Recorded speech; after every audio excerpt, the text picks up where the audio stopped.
almost don't recognize that, but it's all very good. Thank you very much. Thank you, and good morning, ladies and gentlemen, and a number of faces that are here that I haven't seen for many years. So I'm seeing Biola. I hope I can still call you that. For maybe 30, 40 years, I don't know that, after we left architecture school.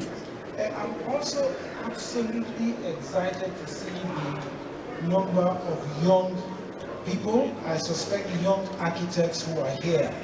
Let me say to you, although I retired from architecture maybe 25 years ago, I've never regretted the 7 years I spent in architecture, and I'm still proud to call myself an architect. So you are in a great profession. Let me also thank the Lagos chapter of the NIA for this opportunity. I'm glad to be here. It's actually the first time I've been here. I've not been able to make it in previous years, but perhaps that's one of the things that happens when you retire. You have a bit of time on your hands, and I'm pleased really to be here. I thank David and the team. Deeply grateful to you. David and I first met about 14 years ago when we worked together on the Lagos Habitat project, which was designed and to some extent relates to what we're talking about today. When we worked on creating some of the institutions, including the Lagos Building Control Authority, that are now defining and hopefully regulating the way we build in Lagos. So David, thank you very much. The subject of this year's forum has been one of big interest to me. As you know, what I now do is essentially consulting with governments and agencies around urban economics. So it's about urban development, but the financing side of urban development. That is really what I now do, both here but across the continent. Cities are fundamental to who we are as a people. All through human history, cities have been the engines of civilizations. It is clear that more than any other factors, it is cities that have made it possible for us to be who we are. Without cities, we almost certainly not have been literate. There will be no trade, no economics, and life as we know it now would not exist. And to a large extent, that is also true for Nigeria and its relationship with its most populous city, which is Lagos. The fortune of Lagosians and Nigerians at large is largely dependent on the welfare and the health of Lagos as a city.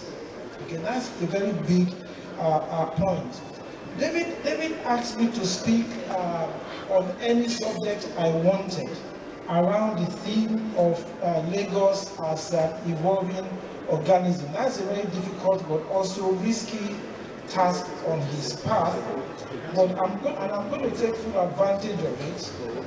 So in the next few minutes, what I really want to talk about is the growth of Lagos and as an evolving organism, and the role of you as architects and the wider built profession. We have to say that so that they don't feel that we are trying to corner urban design and all of those things that are in contention. The role of you as architects in Lagos evolving as an organism. The role of you as architects in Lagos evolving as an organism. Normally, I love PowerPoints, and I will have put in a lot of PowerPoints. But I decided today because, one, I'm really passionate about this subject, and I see the direction in which Lagos and a lot of our cities are going. So I decided that I won't do a PowerPoint. That what I want to do is I want you to listen to me. I want to speak to you directly about the fact that as architects, we do have a role. We can't afford to take a back seat in the evolution of our city. In this case, the evolution of Lagos as a city. In the 3 or so days that we have been running this conference, at least 2,800 new families will have moved into Lagos to make Lagos their new homes. Not visit, move to reside in this city. By the end of this month, close to 60,000 people will have moved into Lagos to make it the new city. By the end of this year, close to 800,000 people will now become new residents of Lagos. This city is growing at an alarming rate. In 1960, and I suspect many of you were not born then, the population of Lagos was just under 1 million people. 1 million people. By 2035, when I hope that some of us will still be alive, the population of Lagos will be in excess, depending on which data you look at, anything between 35 and 45 million people. And afterwards, the population of Lagos will double every 20 years. I want that statistics to sink in. And you must set against that statistics the fact that no new land apart from the Atlantic and all of those distractions are being created. So in this land that is Lagos, in the next 50 years, you could have a population of 60 million people, and it will then be perhaps the 3rd largest city on earth. If we don't do anything about our population growth, but that is a totally different story. So when we talk about the evolution of this organism, that is the data you are dealing with. And therefore, as people who are concerned with the environment, as architects, we must understand that data and say, what does it mean for where we live? Development economists will tell you that population growth is a double-edged sword. Population growth can lead to an amazing increase in economic development. It can lead to an amazing quality of life for its people. It can create jobs. It can create joy and happiness. But if population growth is not managed, if this evolving organism is not managed, controlled, and is left on its own, it can become a nightmare for all of those who live inside it. So the first issue that we have to deal with is, what is it going to be for Lagos, for the Lagos that we will live in? So sorry, I've lost my script, so I've got to find it. Just 1 minute. Okay. So that is the first conundrum that we deal with, that where this evolution is not controlled, where it is not managed, it can become a significant nightmare. But where are we now? And because that is our starting point. An old colleague in architecture school, who is now a prolific writer in urban development, did a research in 2010, and his view of Lagos urban development is this. He says poverty and the proliferation of informal settlements, overcrowding and inadequate physical and social infrastructure are the most enduring spatial and socio-economic manifestations and consequences of urbanization in Lagos. So that was these researchers' opinion about the direction of the evolution of growth in Lagos. That so far it is heading in the wrong direction. Remember, I said it's a two-edged sword. Growth, urban growth, can be the engine of economic development, but not well managed, they can also be a dagger to the heart of the people who live there. And here, Ilesomi says that poverty, proliferation of informal settlements, overcrowding, and inadequate physical and social infrastructure are the most pervasive or enduring spatial and economic manifestations of urbanization in Lagos. So, we are faced with an urban growth that is accelerating at a pace that we've never seen or experienced before. But so far, we are not managing it. So the next question is, what do we need to manage this evolution and growth for an important part of the society? And more, as I said, what is the role of architects in Lagos in that context? So, architecture for Lagos. In 1924, Winston Churchill was speaking to the Architectural Association, and he said, there is no doubt whatsoever that the influence of architecture upon human character and actions will make our buildings, and afterwards they make us. They regulate the course of our lives. I've kind of brought that for just for us to see the power of architecture, both to regulate, to manage, and to organize this evolving organism. Architecture exists all around us in various scales and proportions. It comforts us, it surprises us, it affects our behavior, it can make the built environment better and more flexible. Architecture should never be about designing individual buildings, but how the design works, how it makes us engage with our surroundings, and in turn mitigates the negative effects of growth in our city. Architecture has a duty to bring about cultural, social, and economic change that leads to the positive development of cities. And I hope, particularly as I said, for some of those of you who are young architects, that in your own development and practice of architecture, that you are looking beyond the immediate task of designing single buildings to see that the overriding purpose of architecture must be to bring about cultural, social, and economic change, which then lead to a positive development of our cities.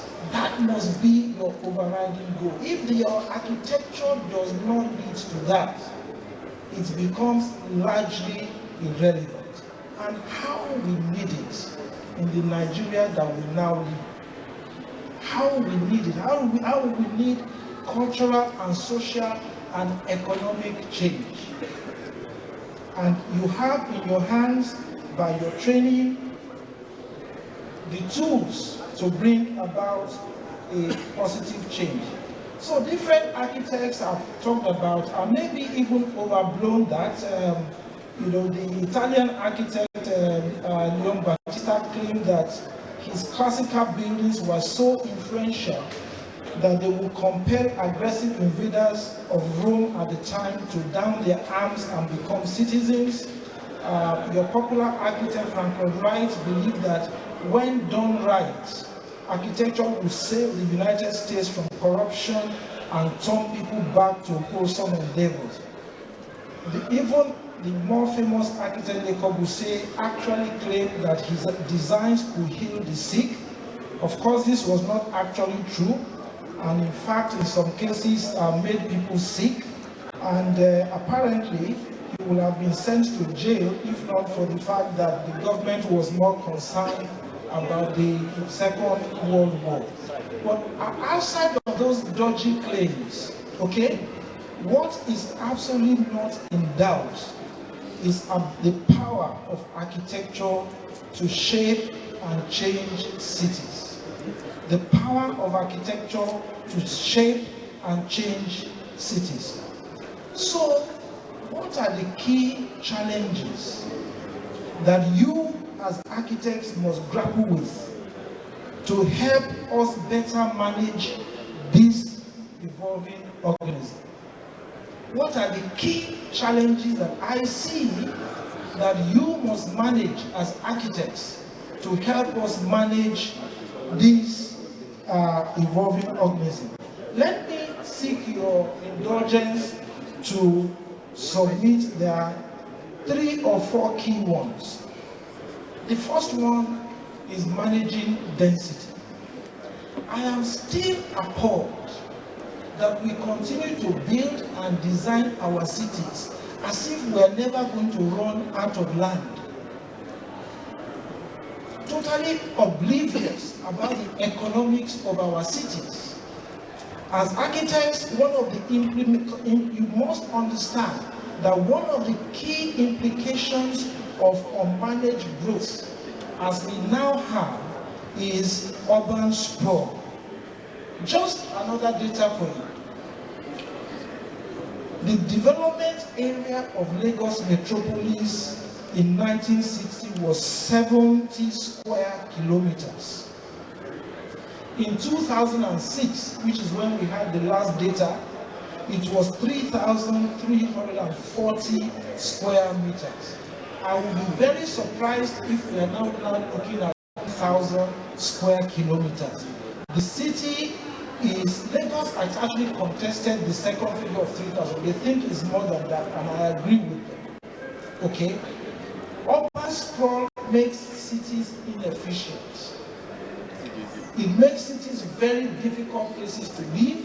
So for those of you who are moving between the island and the mainland, you daily experience of that.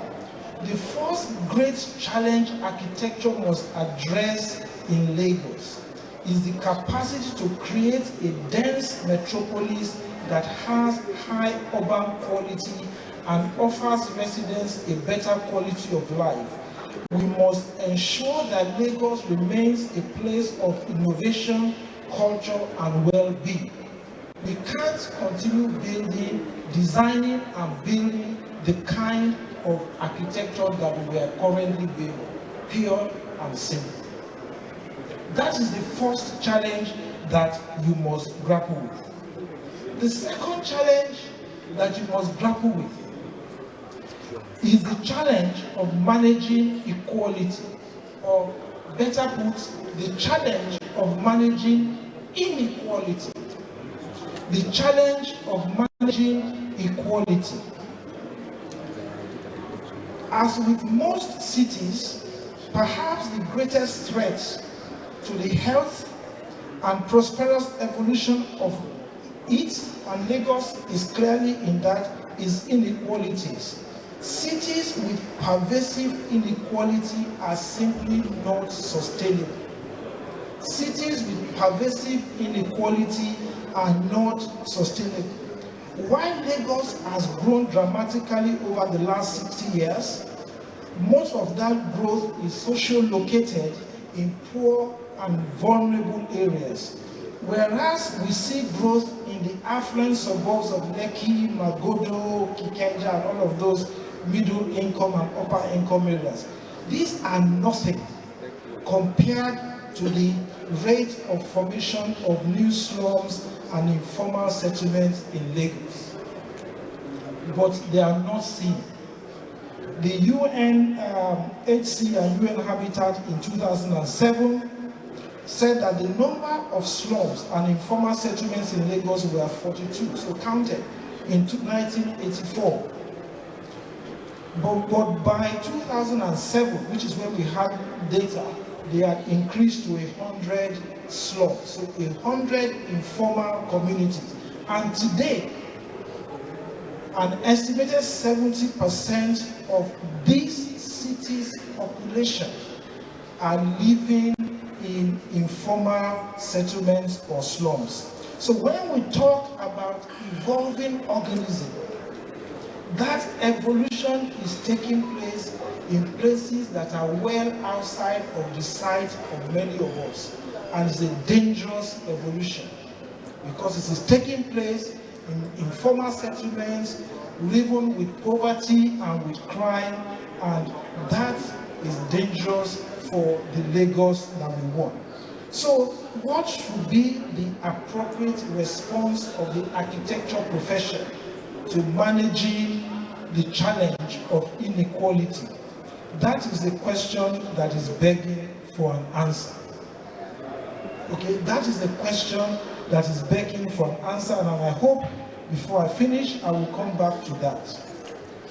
The third challenge is managing the challenge of sustainability, the very existence of the city.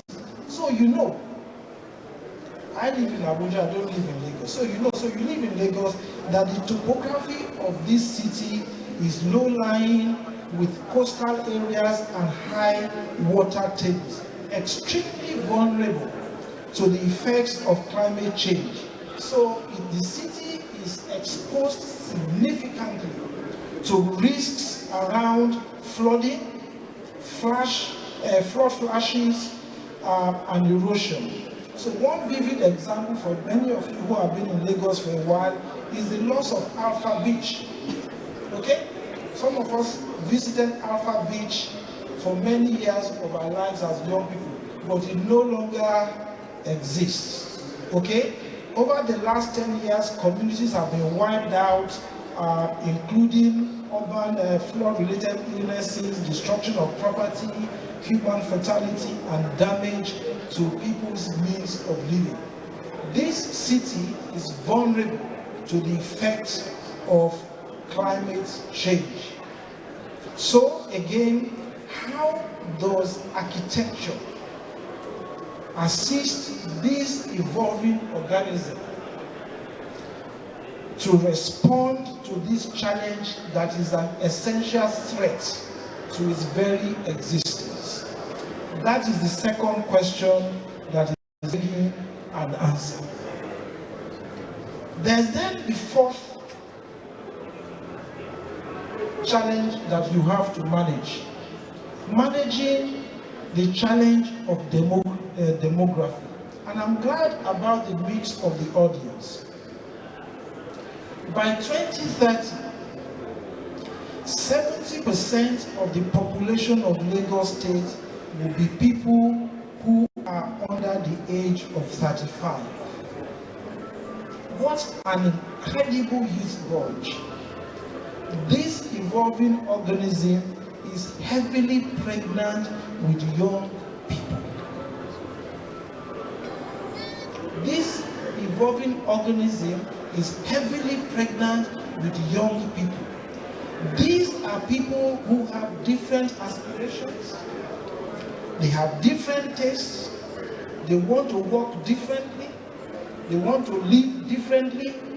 It is futile to try for those of us 60-year-olds to try to straitjacket them into our own way of doing things, into our lifestyle.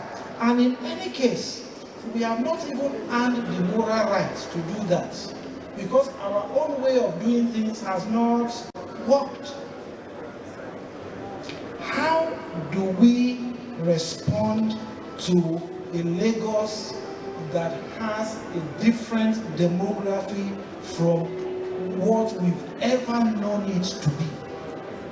That is the challenge for you as architects and in your design. So to these issues, there must be an appropriate response. There must be an appropriate response. So in closing, let me crave your indulgence, ladies and gentlemen, to suggest a few areas where I think practically architecture, but more particularly the Nigerian Institute of Architects, can rise up to the challenge of nurturing this evolving organism and write its name in history. The first suggestion is Sorosuke. Sorosuke.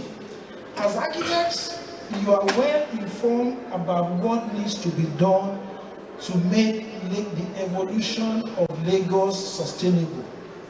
You must speak up loudly and clearly in a coordinated way about policy that is heading in a wrong direction, or in fact, the absence of policy at all.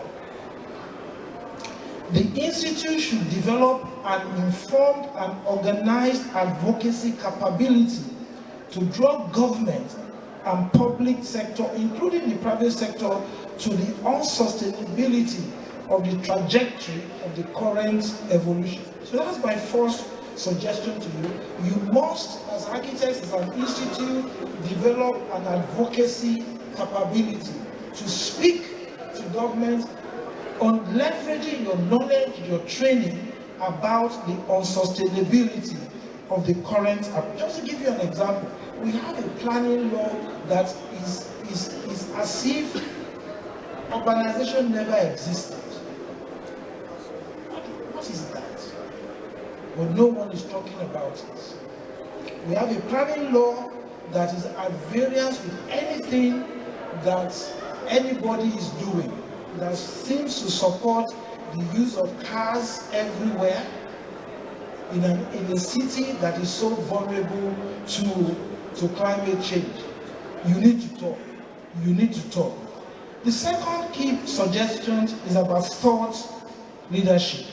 Thought leadership. If we think everything should be left to the government or the private sector, we won't get very far. The Institute should develop a formal structure for supporting its advocacy by offering new ideas and thoughts that contribute to action needed to manage the growth of Lagos.